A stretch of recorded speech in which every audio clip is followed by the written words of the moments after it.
Saludos cordiales, por acá Angie Vita y junto a mis compañeras Yuroni Ceballos y Paola Barrios abordaremos la última unidad de psicología clínica relacionada al duelo y el suicidio a través de un video psicoeducativo. Comencemos. Hola, mi nombre es Paola Barrios y les voy a hablar sobre el duelo. El duelo es un proceso psicológico y emocional que se experimenta como una respuesta a una pérdida significativa.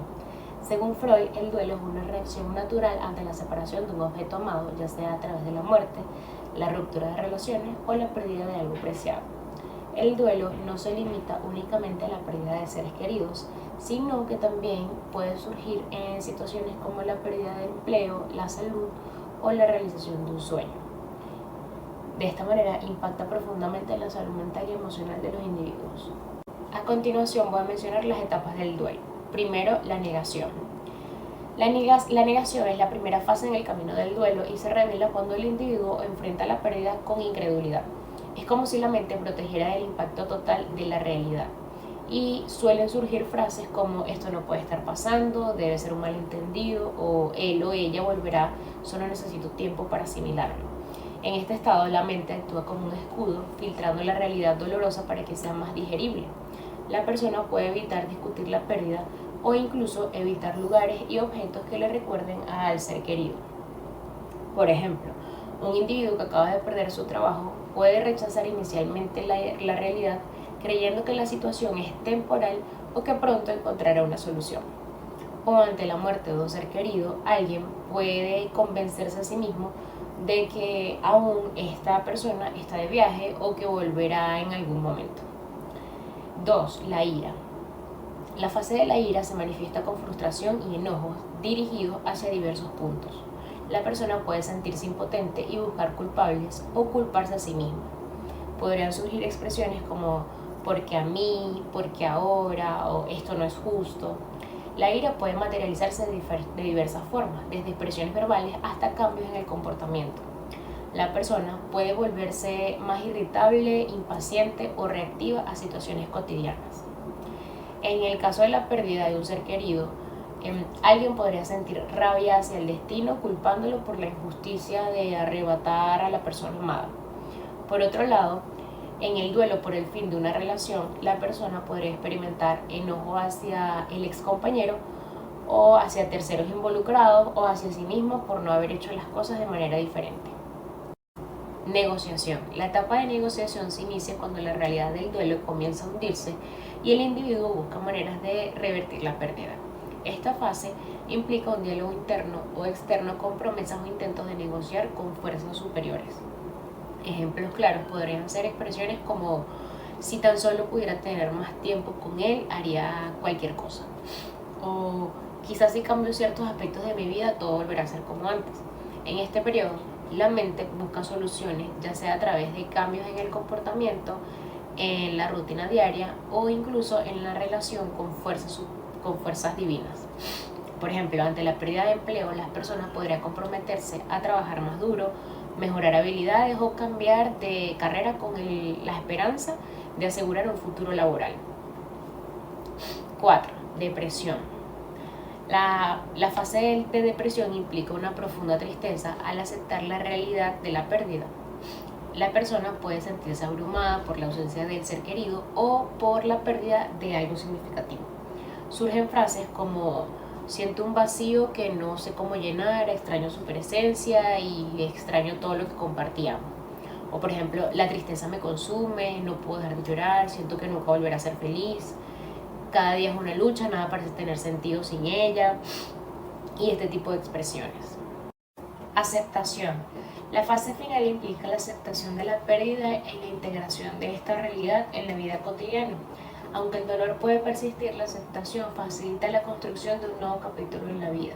Surgen frases como, aunque nunca olvidaré, estoy listo para seguir adelante y construir un nuevo camino. La pérdida siempre estará conmigo, pero no quiero que defina mi vida. Acepto que la vida continúa, honraré su memoria viviendo de la mejor manera posible. Comprender las etapas del duelo no solo es esencial para los profesionales de la psicología clínica, sino también para amigos y familiares que desean ofrecer apoyo durante estos momentos difíciles. Reconocer que el duelo es un proceso individual y variable en duración ayuda a crear un espacio comprensivo y empático para aquellos que lo atraviesan.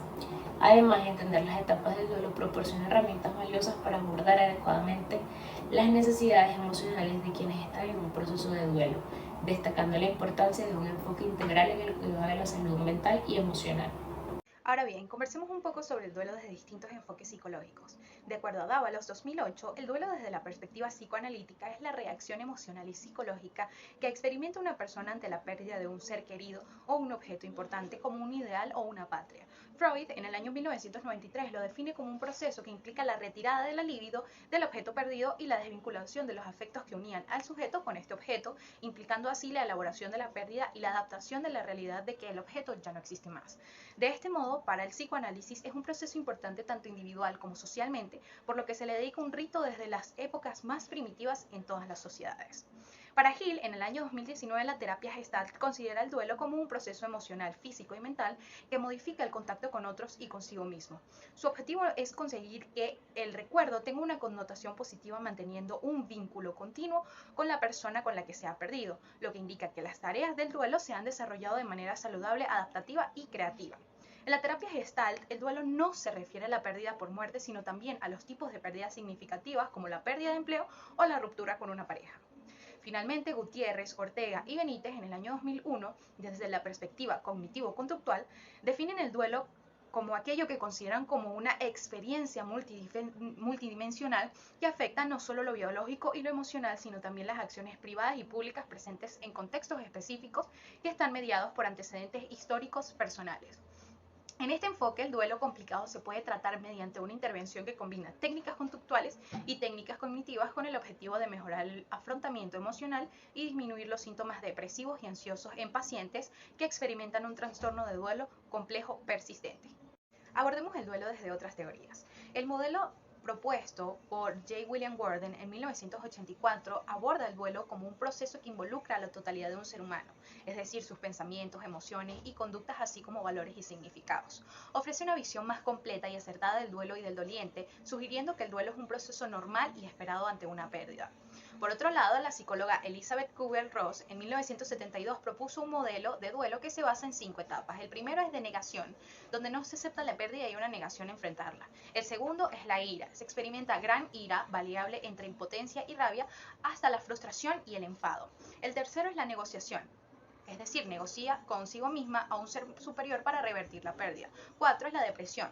Es profunda tristeza o desesperación, pudiendo perder la motivación para desarrollar actividades diarias. Y el quinto es la aceptación. Finalmente se acepta la pérdida y comienza a adaptarse a la nueva realidad. Este modelo ha sido ampliamente difundido debido a su sencillez y claridad a la hora de explicar el proceso. Sin embargo, no ha sido objeto de críticas, ya que no todos los dolientes pasan por todas las etapas ni en una secuencia fija. Finalmente, hablemos sobre algunas estrategias para la adecuada elaboración del duelo. Álvarez Monsalve en el 2019 cita el modelo de tareas de Worden en 1997 que involucra 4 etapas claves que deben ser abordadas para lograr la adecuada elaboración del dolor y superar la situación de luto o duelo. El primero de ellos es aceptar la realidad de la pérdida. La primera tarea del duelo es afrontar la realidad de que esa persona ha fallecido y que no está y se ha ido y no volverá. Es fundamental asumir que no habrá un reencuentro, o al menos no en esta vida. El segundo es elaborar el dolor del duelo, siendo relevante sentir y trabajar las emociones y el dolor que surge por la pérdida. La expresión de estas emociones puede ser una forma de enfrentar la realidad de la pérdida y superarla a través del llanto o bien guardar luto. El tercero es adaptarse a un nuevo mundo sin el ser querido. La persona del duelo debe aprender a adaptarse a una vida sin el fallecido presente, ajustando los hábitos, las expectativas y las relaciones para incluir la ausencia del ser querido. Y el cuarto es recolocar emocionalmente al fallecido y continuar viviendo.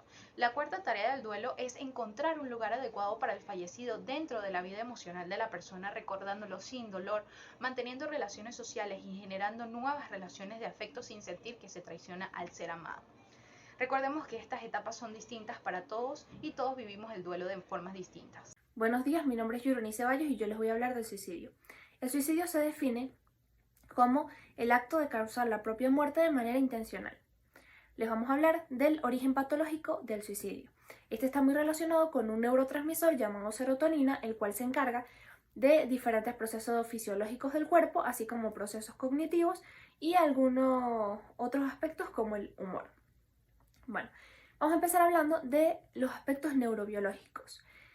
Según un estudio realizado por Asper, las alteraciones en la neurotransmisión serotogénica juegan un papel muy importante en la patogénesis del suicidio, ya que el principal contenido metabólito de este neurotransmisor llamado serotonina es el ácido 5-hidroxindolacético, el cual se encuentra disminuido en el líquido cefalorraquídeo de las personas que intentan cometer suicidios de manera violenta, que tienen intentos de suicidios violentos.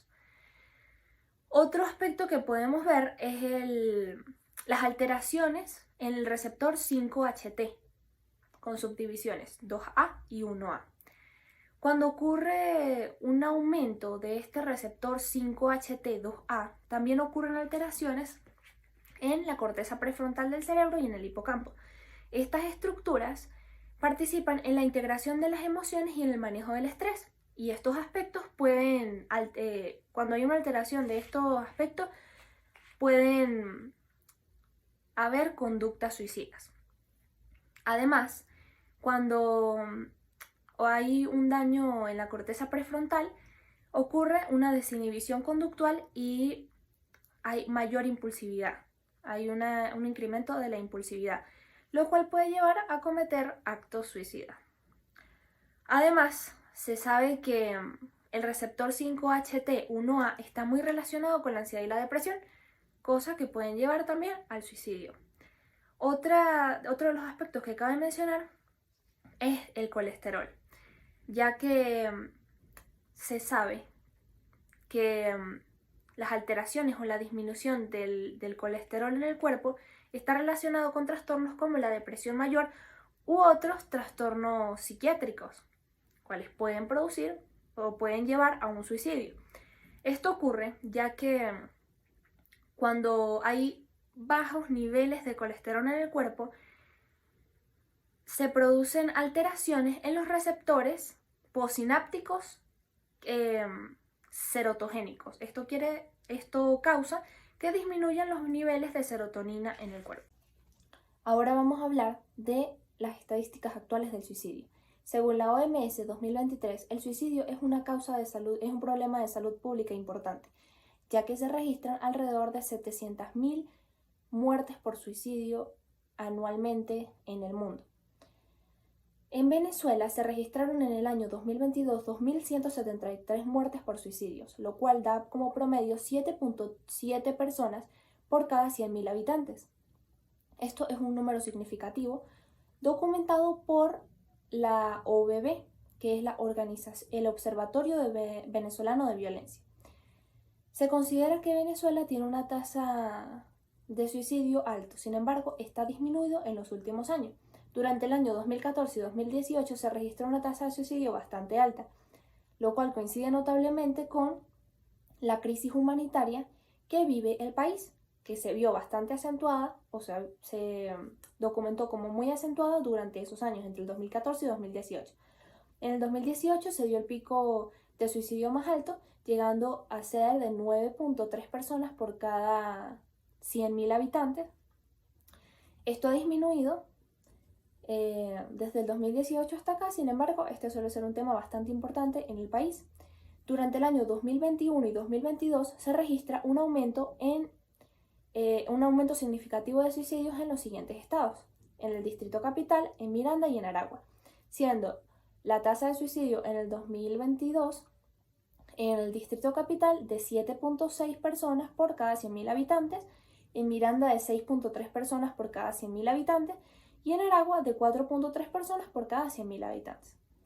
Ahora hablaremos de Mérida, donde se ha destacado una crisis de suicidios en los últimos años. En Mérida, la tasa de suicidio en el 2022 es de 8.3 por cada 100.000 habitantes. Esto ha disminuido desde el año 2021, cuando hubo una tasa de suicidio demasiado alta, la cual fue de 9.89 personas por cada 100.000 habitantes. A pesar de que para el año 2022 tuvo una disminución de 9.89 a 8.3 por cada 100.000 habitantes, Mérida sigue en el puesto número 1 en el ranking de estado con mayor tasa de suicidio en el país. Ok, ahora vamos a hablar del suicidio. Estos son tips o consejos que pueden tomar especialmente padres o docentes que estén en contacto con las personas que son principalmente vulnerables, que son los que tienen la tasa de vulnerabilidad más alta, que serían las personas entre un rango de edad de 10 y 29 años. Lo primero que tenemos que tomar en cuenta es conocer las situaciones que aumentan el riesgo de suicidio. Estas son pérdida de algún familiar, ya sea por muerte, distancia, privación de libertad o cualquier otra situación en la que se aleje una persona cercana. El siguiente tip que podemos tomar es prestar atención a las señales de alerta. Estas pueden ser conociendo cómo es la persona y si se ve algún cambio en su conducta o con las cosas que dice. Nunca se debe menospreciar cuando una persona da señales de suicidio o amenaza con esto y dice frases como algún día me voy a morir, me quiero morir, pronto se acabará esto, ya pronto no tendrás que preocuparte por mí. No se debe pasar por alto estas frases ni estas situaciones. Otra cosa que podemos hacer para prevenir el suicidio es evitar el acceso de las personas a armas de fuego o productos o sustancias letales. Esto para evitar que en un momento de impulsividad se cometa un suicidio. Otro tip que podemos tomar es incentivar el compartir incentivar el compartir con familiares o amigos y tratar de incluir a las personas en estos momentos de compartir donde se pueden crear redes de apoyo. Y por último tenemos incentivar la esperanza y la motivación, ayudar a las personas a conseguir actividades que le permitan sentirse más feliz o fijarse metas o tener una motivación para realizar algo. Esto disminuye las probabilidades de que las personas se suiciden.